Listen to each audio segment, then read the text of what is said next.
Sebelum kita mulai, video ini dipersembahkan oleh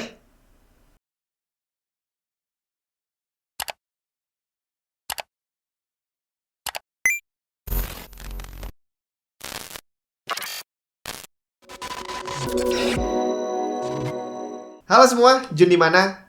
Adblock, kawan atau lawan? Jawabannya udah jelas. Kawan dari viewer, tapi lawan dari kreator. Saya nggak hanya bicara soal YouTube, karena dari sejak zaman dulu, zaman sebelum ada TV dan radio aja, iklan itu memang udah ada. Jadi, zaman dulu ditempel di dinding gitu ya, atau dimasukin koran. Begitu ada radio dan TV, iklannya ngikut, pasang di sana.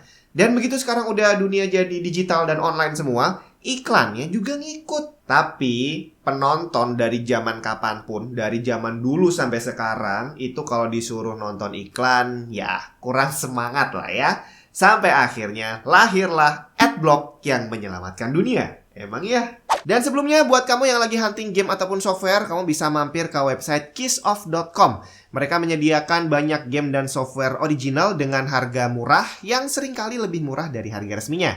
Dan buat yang pengen beli produk-produk Microsoft seperti Windows dan juga Office, kamu bisa buka langsung ke kissoff.com/software.html dan di sana kamu tinggal pilih aja mau beli Windows atau mau beli Office. Dan buat yang mau beli Windows, kamu bisa tambahin kode diskon TNT50 untuk mendapatkan tambahan diskon 50%. Dan untuk yang pengen beli Office, kamu bisa tambahin kode diskon TNT58 untuk mendapatkan tambahan diskon 58%. Dan sistem pembayaran yang diterima ada banyak banget, dari Visa, Mastercard, Credit Card, sampai PayPal juga ada. Jadi super gampang. Langsung aja ke kissoff.com.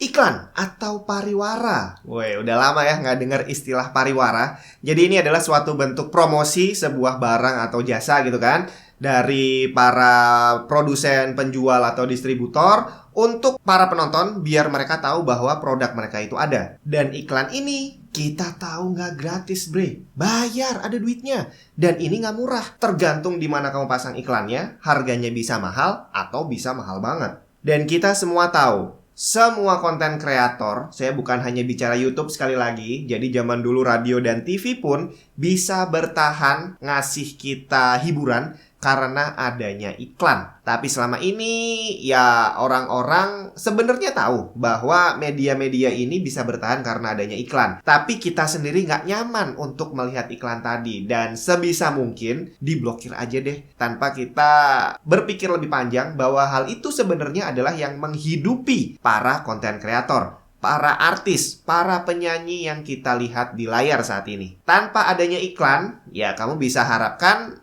kalau mau dengerin orang nyanyi, ya kamu masuk aja ke kamar mandi, nyanyi sendiri di depan cermin. Tapi sekali lagi, kita maunya nonton tanpa ada gangguan iklan. Padahal kita nontonnya gratis. Lu nonton TV nggak bayar, lu nonton YouTube juga nggak bayar. Tapi kita masih nggak mau nonton iklannya. Sebaliknya, kalau kamu datang ke bioskop, kamu bersedia untuk bayar, padahal kamu masih dikasih iklan. Dari sejak masuk ke gedung bioskopnya udah ada iklan ditempel di mana-mana. Masuk, duduk ke dalam ruangannya, udah tinggal makan popcorn, ternyata masih ada iklannya juga. Padahal kamu bayar, tapi kamu rela.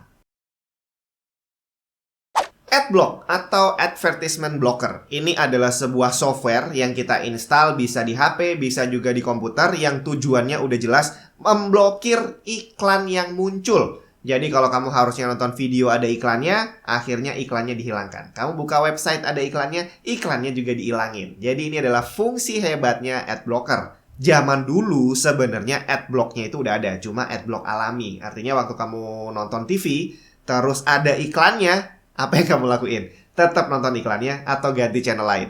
Saya yakin banyak dari kamu yang pasti ganti channel lain, nungguin sampai iklannya tadi selesai. Dan itu adalah gambaran Adblock alami. Nah, kira-kira mau yang alami tadi atau pasang software Adblocker untuk memblokir iklan-iklan di internet, apakah itu hal yang bijak untuk dilakukan? Nggak bisa dipungkiri, iklan itu seringkali memang menyebalkan. Apalagi saat kita nonton TV, itu nggak sekali dua kali, acara TV-nya cuma 30 menit, tapi iklannya 20 menit. Akhirnya kita udah nungguin seminggu sekali acaranya mulai, ternyata waktu nonton kita cuma dikasih 10 menit doang. Akhirnya mau nggak mau, ya udah harus ada Adblock alami. Begitu iklan, ganti channel lain. Ngapain kita capek-capek nonton iklan gitu kan? Nah, di dunia online, iklannya berjalan dengan sistem yang berbeda. Jadi kamu bisa aja sih ganti channel lain. Tapi kalau secara proporsi, ada nggak sih channel YouTube yang katakanlah 10 menit durasi, tapi ternyata 7 menitnya iklan semua? Kayaknya nggak ada deh ya. Kalau udah kayak gitu, masa juga sih kita masih install adblock hanya untuk memblokir iklan yang cuma beberapa menit dari durasi yang lumayan panjang? Yang perlu kita tahu, kalau zaman dulu di TV dan radio, iklan itu dibayar di muka. Artinya saat orang bayar untuk pasang iklan, mereka nggak peduli nantinya iklan itu ditonton atau enggak sama orang. Dan yang punya media pun juga nggak peduli karena mereka udah dibayar. Beda sama dunia online zaman sekarang. Saat ini, konten kreator dibayar berdasarkan iklan yang ditonton. Jadi begitu kamu pasang adblock dan akhirnya iklan nggak bisa muncul, maka si kreator nggak dapat bayaran sama sekali. Sedangkan bayaran yang diterima sama kreator aja itu nggak terlalu gede sebenarnya. Untuk bisa dapetin duit yang bisa kita bilang receh, itu mereka harus ngumpulin ribuan viewer loh. Jadi kalau ada 1.000 orang yang menginstal adblock, berarti si kreator ini gak dibayar sama sekali dari 1.000 orang yang sudah melihat konten yang dia buat dengan susah payah. Tapi sebaliknya juga nggak bisa dipungkiri, ada juga kreator yang emang jor-joran pasangin iklan. Jadi baru nonton 2 menit udah iklan lagi. 1 menit kemudian iklan lagi. 3 menit iklan lagi. Ya akhirnya kita yang nonton juga jadi nggak nyaman. Nah di sini diperlukan adanya sweet spot. Sweet spot ini artinya adalah titik paling nyaman di mana kreator juga masih bisa pasang iklan dan penontonnya pun tidak terganggu dengan jumlah iklan yang dipasang. Tapi ini adalah tantangan yang berat. Secara tidak semua orang betah nonton iklan. Ada yang mungkin nonton 2 iklan dalam 10 menit fine-fine aja. Tapi ada yang nonton iklan 1 dalam 20 menit udah ngedumel gak karu-karuan. Sebaliknya dari sisi kreator pun juga demikian. Ada satu channel yang krunya mungkin cuma 2 orang, hingga akhirnya dia pasang 2 iklan aja udah cukup. Tapi ada juga channel yang krunya sampai 20 orang. Sampai akhirnya pasang 5 iklan aja, mungkin masih kurang. Dan karena masing-masing pihak punya pikiran negatif satu sama lain, jadi dari sudut pandang si penonton berpikirnya bahwa ini si kreator nih serakah nih, masa iklannya banyak banget. Dan sebaliknya dari sisi si kreatornya sendiri juga sama. Mereka berpikir bahwa lu udah nonton gratis, masa masih nggak mau nonton iklan doang. Dan karena terjadi hal ini, akhirnya nggak sinkron nih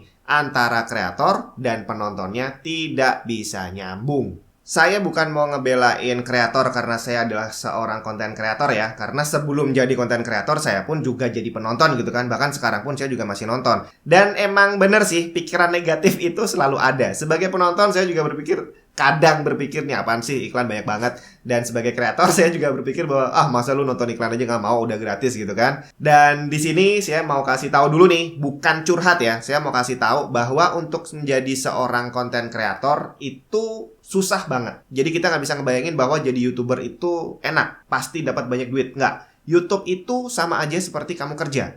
Sama-sama kerja di kantor, nggak semua orang bisa jadi bos. Dan jadi YouTuber pun juga sama. Sama-sama kamu bikin channel, nggak semuanya bisa jadi kayak Deddy Corbuzier.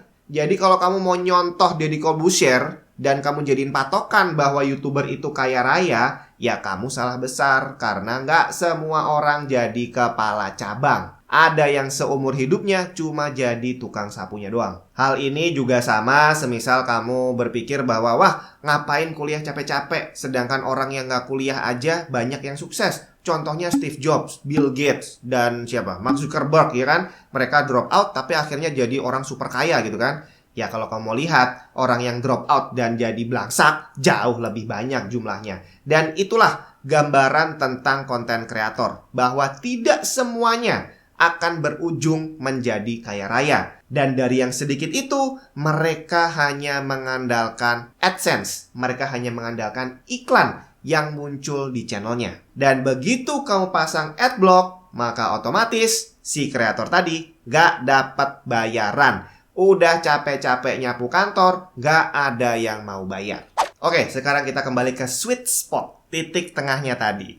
Kalau kita bicara di YouTube aja deh ya.